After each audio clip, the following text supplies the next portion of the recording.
Bismillahirrahmanirrahim. Assalamu alaikum dear students. Welcome to the Legend Institute of Management and Sciences. This is me Samar Salim, course instructor for the subject of economics.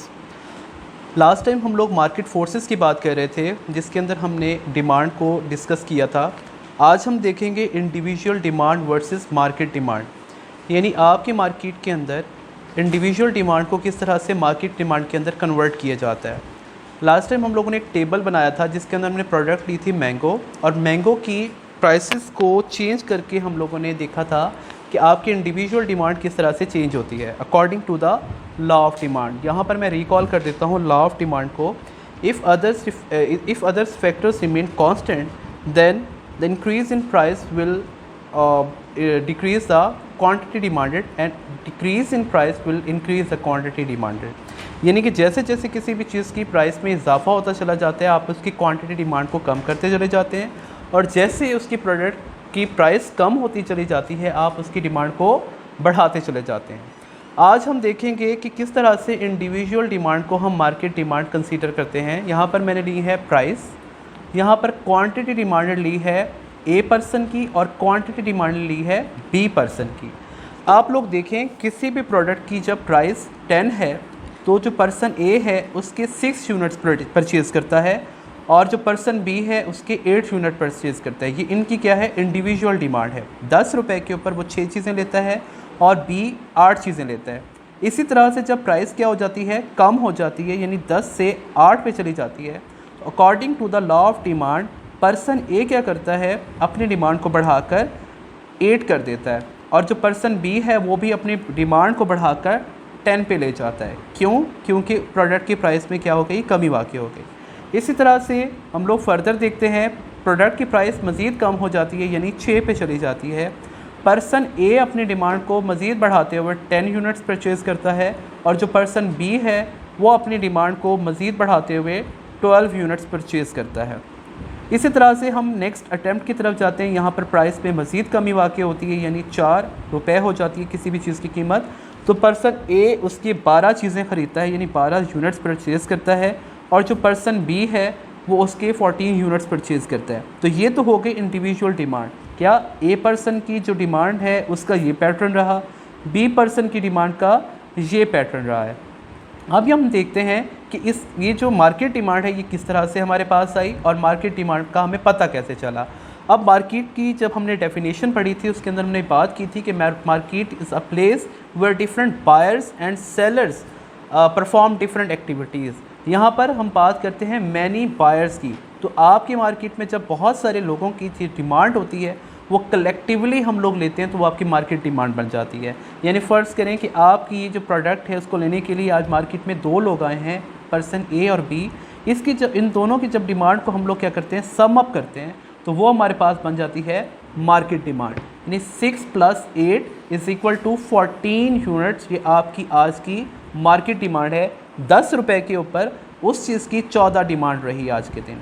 इसी तरह से हम लोग जब देखते हैं further उनकी डिमांड को सम अप करते हैं तो वो हमारे पास बन जाती है 8 + 10 = 18, यानी 8 रुपये के ऊपर 18 यूनिट्स की डिमांड रही मार्केट के अंदर। इसी तरह से फर्दर हम लोग देखते हैं जब 6 रुपये कीमत थी तो 10 + 12 = 22, ये आपकी मार्केट डिमांड रही, यानी 22 यूनिट्स की डिमांड रही मार्केट में।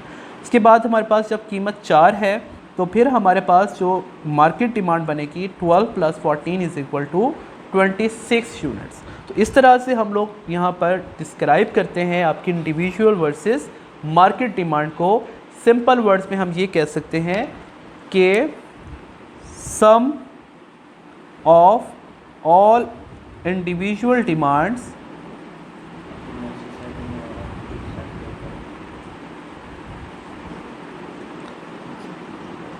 Are called market demand. यानी आपकी मार्केट में जितने भी आपके कस्टमर्स हैं उन तमाम की जो डिमांड है उसको अगर हम लोग सम कर लें तो वो आपकी क्या बन जाती है, मार्केट डिमांड बन जाती है। अब इस टेबल को आपने अपने माइंड में रखना है। इस टेबल से हम लोग ड्रॉ करेंगे आपकी मार्केट डिमांड का कर्व।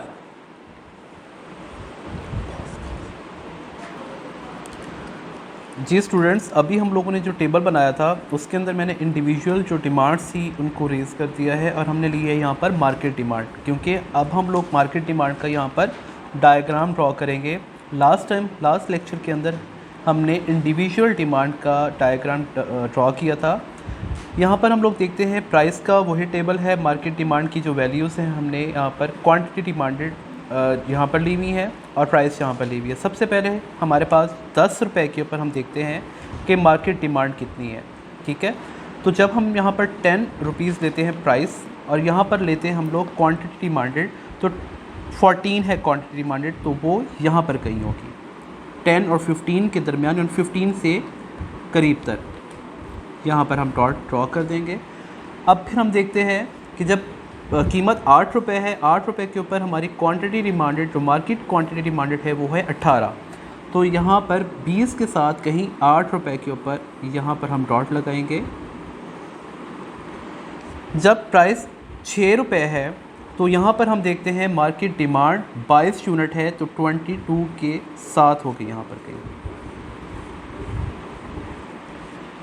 और फिर हमारे पास जो लास्ट प्राइस है 4 रुपीज़, उसके ऊपर हमारे पास मार्केट क्वांटिटी जो है वो 26 यूनिट्स हैं, वो यहाँ पर कहीं है। अब हम इन डॉट्स को मिला देंगे।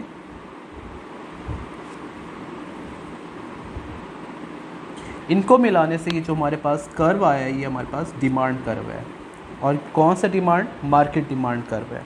और इसकी भी वही डायरेक्शन है मूवमेंट की जो हमारे पास इंडिविजुअल डिमांड कर्व की थी, कि अगर तो ये curve upward to downward move करेगा तो इसका मतलब ये है कि आपकी क्वांटिटी डिमांडेड में क्या हो रहा है? इजाफा हो रहा है, यानी आपकी मार्केट डिमांड बढ़ रही है। इसी तरह से जब ये कर्व आपका डाउनवर्ड टू अपवर्ड मूव करता है, यानी इस डायरेक्शन में, इसका मतलब है आपकी मार्केट डिमांड कम हो रही है, यानी उस चीज़ की मार्केट में डिमांड कम हो रही है जिसका ये कर्व हमने ड्रॉ किया है। यहाँ तक हमने बात की है individual demand versus market demand की। अब हम इसके साथ एक और टॉपिक डिस्कस करेंगे जिसके अंदर हम बात करेंगे शिफ्टिंग ऑफ कर्व की। शिफ्टिंग ऑफ कर्व कौन सा कर्व? डिमांड कर्व शिफ्ट किस तरह से होता है, जिसकी अभी हमने बात की है अपवर्ड, डाउनवर्ड, लेफ्टवर्ड या फिर राइटवर्ड।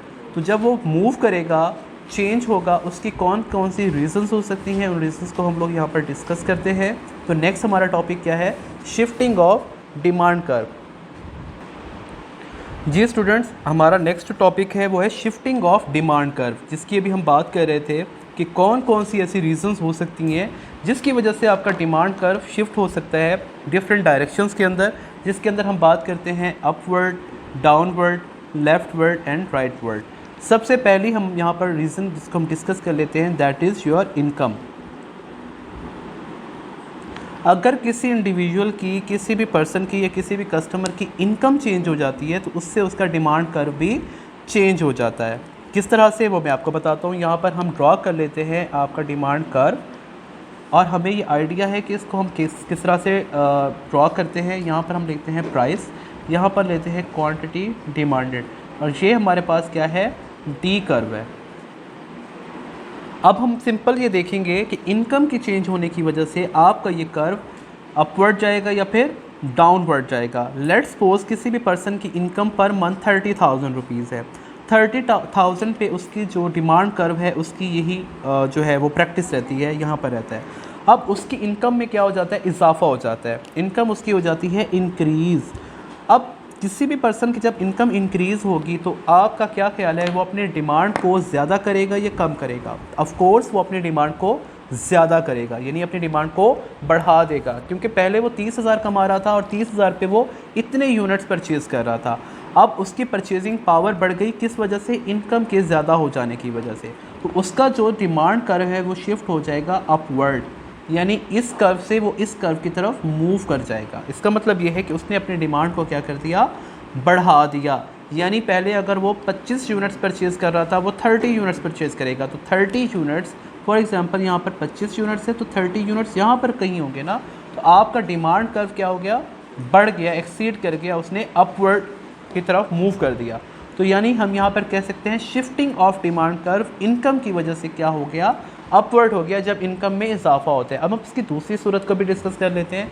फॉर एग्जांपल आपकी इनकम पहले से हो जाती है कम, तो जब इनकम कम होगी तो आप क्या करेंगे, अपने डिमांड को कम कर देंगे, तो आपका डिमांड कर्व क्या हो जाएगा, डाउनवर्ड शिफ्ट हो जाएगा। यानी कि आपने अपने डिमांड को कम कर दिया, यानी अब आप 20 यूनिट्स खरीद रहे हैं। तो क्या हुआ, इनकम के चेंज होने की वजह से भी आपकी डिमांड चेंज हो रही है। यहाँ पर जो एक इम्पॉर्टेंट बात है वो भी मैं आपको बता दूँ कि अब तक हम डिस्कस कर रहे थे लॉ ऑफ डिमांड में प्राइस के चेंज होने की वजह से आपकी डिमांड चेंज हो रही थी।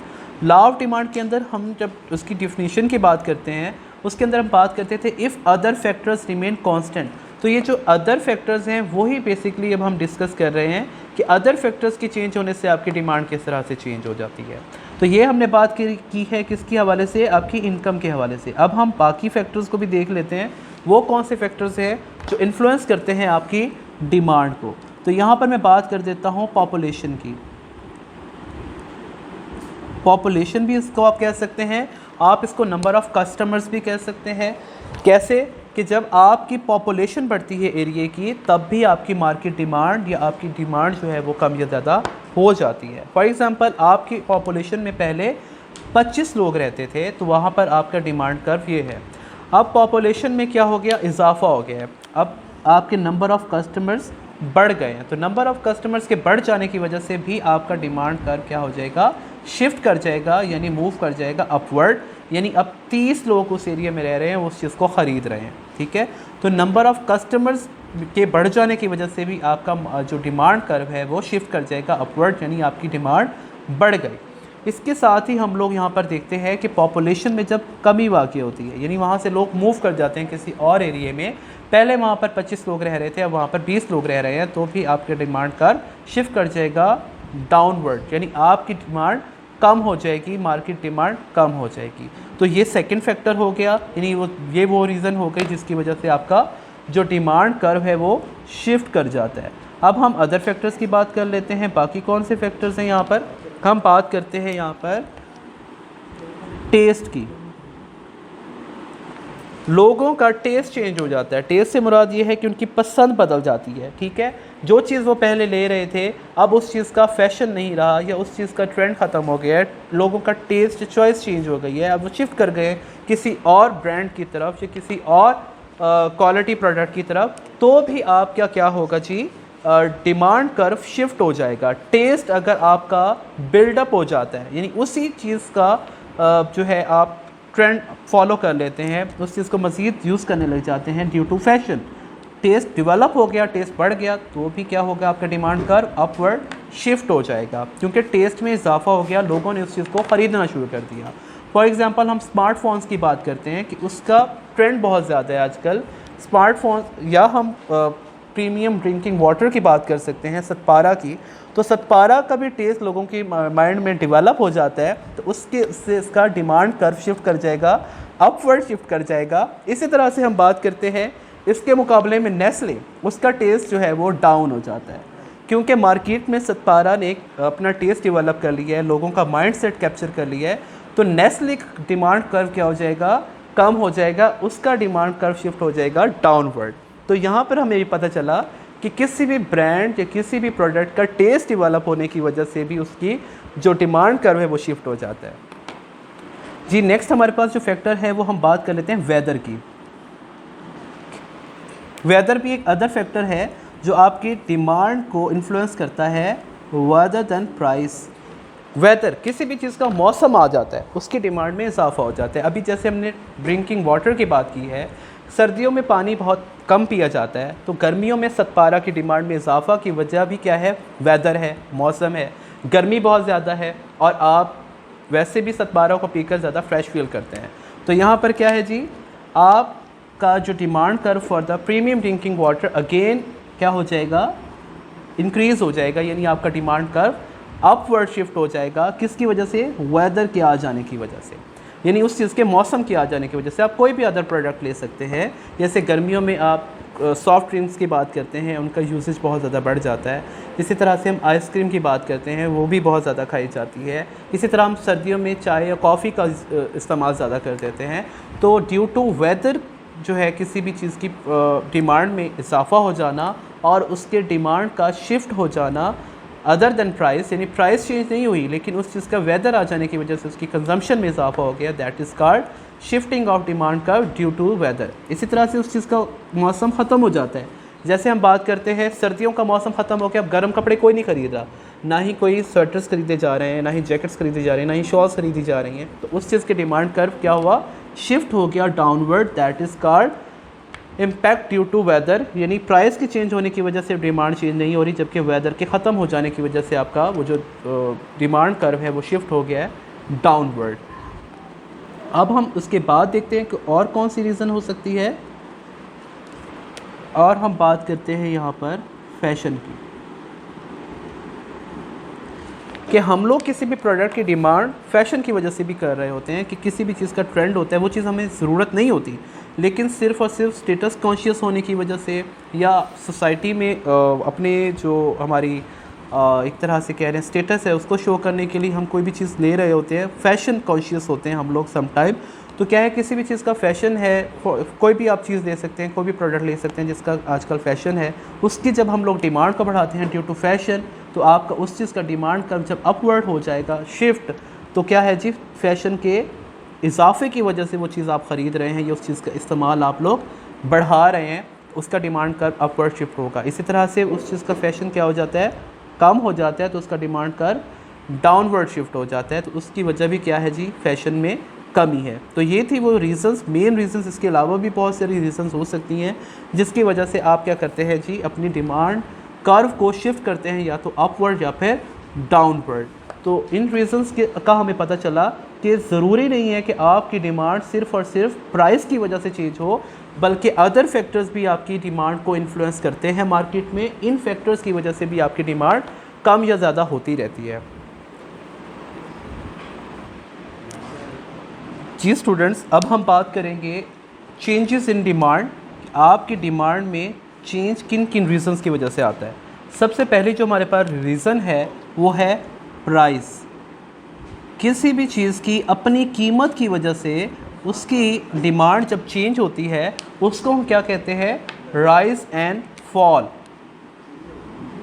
राइज एंड फॉल यानी कि डिमांड का कम या ज़्यादा होना। किसकी वजह से, प्राइस की वजह से, प्रोडक्ट की अपनी कीमत की वजह से। यानी कीमत में जब क्या होगा, किसी भी चीज़ की कीमत में इजाफा होगा तो उसकी डिमांड क्या हो जाएगी, फॉल हो जाएगी, यानी उसकी डिमांड कम हो जाएगी। इसी तरह से जब कि भी किसी भी चीज़ की कीमत में कमी वाक़ आएगी तो उसकी डिमांड में राइज़ हो जाएगा, यानी इजाफा हो जाएगा। इसके अलावा हमारे पास अदर फैक्टर्स होते हैं। अदर फैक्टर्स जिनका अभी हमने जिक्र किया है, अदर फैक्टर्स में हमारे पास कौन कौन सी चीज़ें थी, income, population, taste, fashion, weather. जब इन चीज़ों की वजह से आपकी डिमांड में क्या होती है, चेंज आता है, उसको हम नाम देते हैं कॉन्ट्रैक्शन या फिर एक्सपेंशन। यानी किसी भी अदर फैक्टर्स की वजह से, लाइक इनकम के बढ़ जाने की वजह से, जब किसी भी बंदे की इनकम ज़्यादा हो जाती है तो उससे क्या होता है, उस डिमांड भी क्या हो जाती है, एक्सपेंड कर जाती है, एक्सपेंशन हो जाती है।